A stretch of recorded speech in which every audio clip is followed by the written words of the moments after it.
Aside from Errol Spence versus Terence Crawford at 147, one of the most intriguing fights that you can make is Errol Spence versus Yordenis Ugas. And guess what? We're getting the fight. Not only are we getting it, but we're a few weeks away from the fight. Now, I see most people saying that this is a 100%, there's no way that Errol Spence is losing the fight, this and that. And I understand that because Errol Spence is absolutely one of the best fighters in the sport, period. But let me tell you this. This fight, not only is it a much closer fight than what people think it is, but this is absolutely a 50-50 matchup. For plenty of reasons. Yordenis Ugas, his last fight, and I actually wrote about it, that Yordenis Ugas is going to upset Manny Pacquiao. You can check out the article. I'm going to post it in the link in the bio. A few days before the fight, I posted about it. And mainly because Yordenis Ugas is not your typical Cuban boxer. He's not one of those Cuban boxers that just rely on footwork.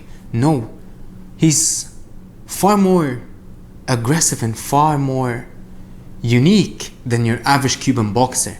Yordenis Ugas likes to plant his feet, and actually, he beat Sean Porter in his highest profile fight before the Manny Pacquiao fight. Most people just look at the record and see that Sean Porter beat Yordenis Ugas.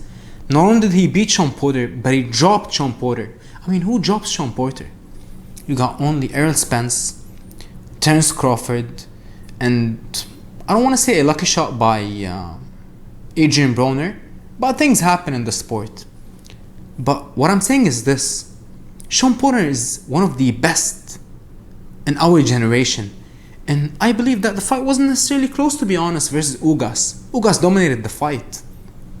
He was the bigger man, he was the stronger man, and he was the man that wanted it more, and it showed. Now, the corruption in the sport, as usual, they gave the decision to Sean Porter. I mean, you can't blame Sean Porter, he got nothing to do with it. But Ugas won that fight. We watched the fight.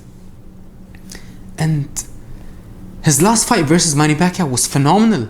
He fought the legendary Southpaw, one of the greatest of all time. And he beat Manny Pacquiao.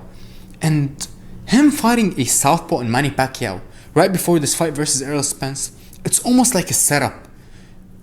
It's almost like a perfect case scenario for Yordenis Ugas. Getting that confidence boost. Beating one of the greatest of all time, then going into a unification bout. Now Yordenis Ugas is starting to smell the roses. He's been wanting the spotlight, he's been wanting the shine on him. But due to politics and stuff, he's not the most marketable fighter, let's be honest. Which is why he's been overlooked for so many years.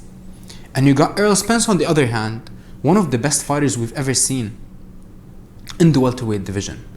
In the past 10 years, 20 years. The man is phenomenal. He's so strong. He's a southpaw. He's got that suffocating pressure. He can take a punch. He can do it all. His jab is so stiff. It's so strong.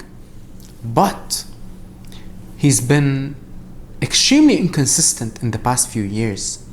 And even you can check out a lot of interviews where he talks about him having a wild lifestyle before his accident. Him being, him drinking a lot.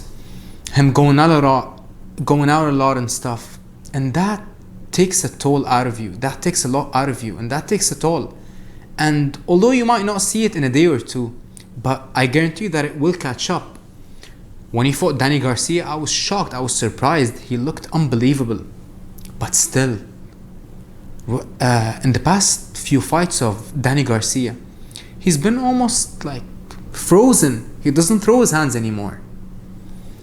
But in this fight, I guarantee you that Ugas is going to throw his hands. And there are still a lot of questions. After the accident, before the Manny Pacquiao fight, the eye injury of Errol Spence, we see the pictures of Errol Spence out of shape. A lot of storylines, a lot of things that you should take in consideration before this fight takes place. This is a much closer fight than what people think. If we get the absolute best Errol Spence, I think that he's probably the best welterweight in the world. Right behind Terence Crawford. I truly believe that Crawford is the best. But Spence is up there. If he's at his best, at his peak. But when you take in consideration the car accident, the inactivity, the eye injury, devastating eye injury. Eye injuries the injury can be a career ender. So we don't really know how Errol Spence is going to be when he comes back. But one thing we do know, Ugas is hungry. Ugas wants it so bad. Ugas is just starting to get his due. He's starting to get the respect that he's been wanting for years now. He's been working behind the scenes in the shadows by one of the best coaches in the world, Ismail Salas. And look at Ismail Salas right now. He's producing champions. He's producing the upper echelon. He's producing upsets, most importantly. All I'm saying is this. This fight is going to be an absolute barn burner. I don't think this fight is going to be one-sided for either man. I think this fight is going to have resistance on both sides, which is why it is a must-see fight, and I cannot wait to see it.